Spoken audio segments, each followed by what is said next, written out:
86 in a few days.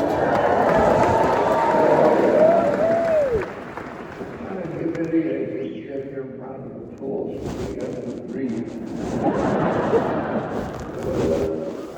It's extraordinary to think we made this film 53 years ago, and you still love it.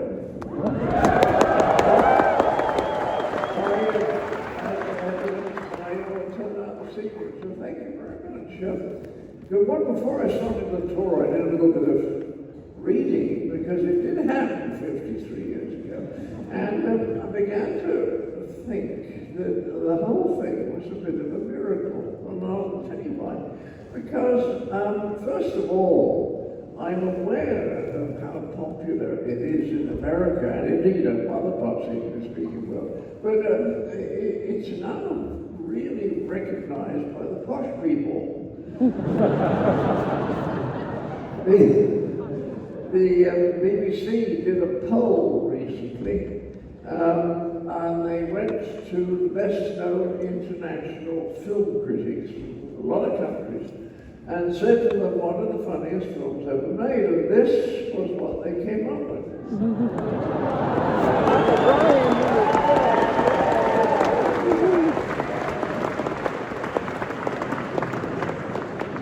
Interesting Life of Brian is, what is it, number?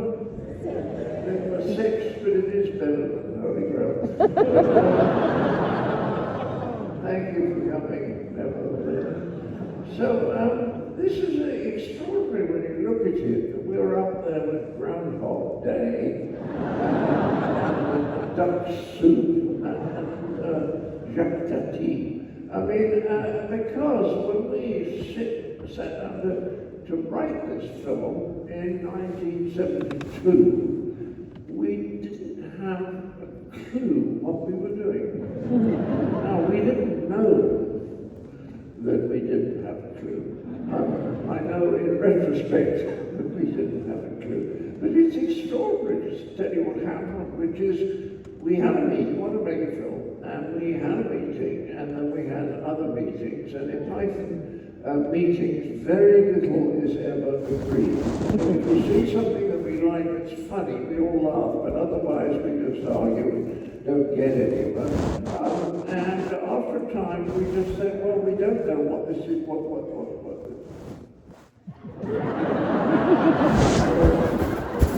You haven't show the side again.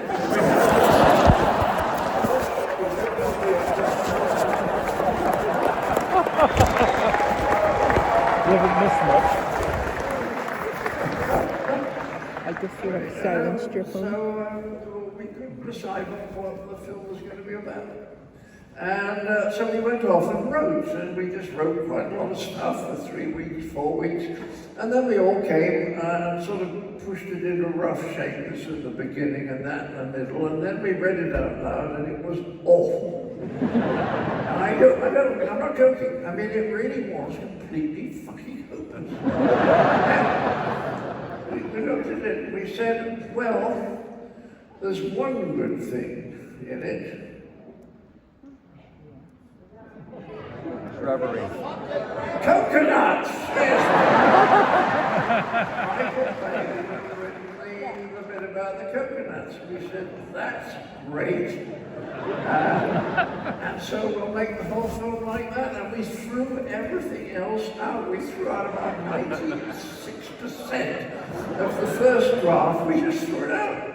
Well, we put it in our bottom drawers, you know, which is what writers do when they can't get stuff made.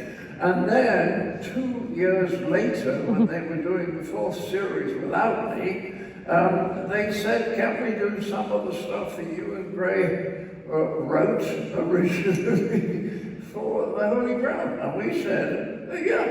So I can show you now one of the scenes that Graham and I wrote for the Holy Grail. As I said, it's Mr. Eric Idley in Harrods, the London department store, and he wants to buy a toupee.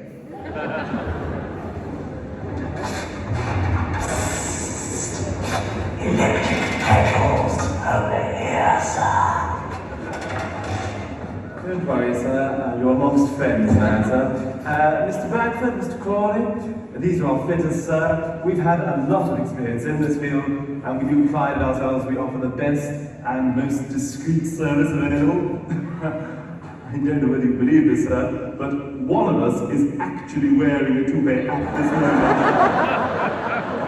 You all are, aren't you?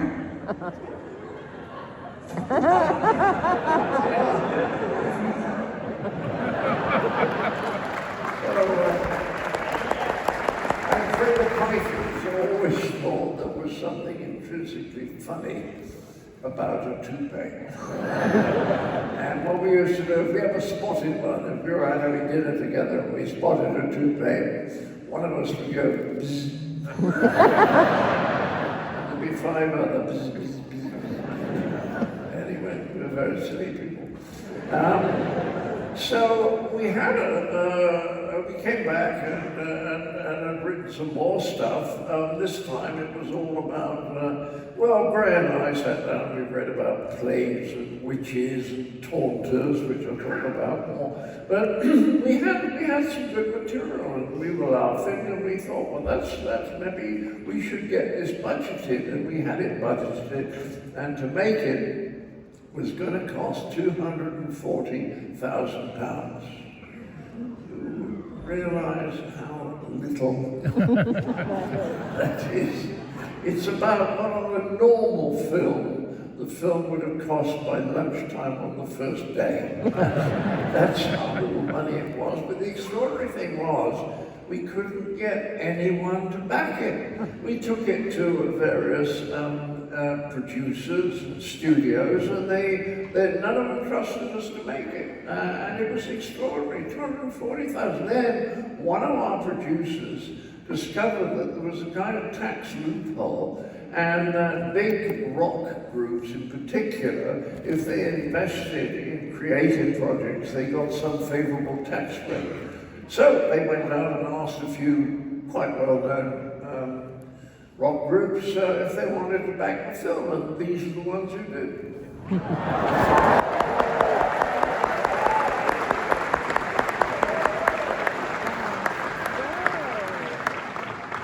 Not bad, eh? And very interesting to think that 4 years later, when we wrote Life of Brian, which we did think was a very good script, we couldn't get anyone to back that either. It shows that the people in the business that I'm in have absolutely no idea what they're doing. And worse than that, they have no idea that they have no idea, which gives them confidence. Well, anyway, we had the money, so on April 1972, we set off to Scotland to make this stupid film.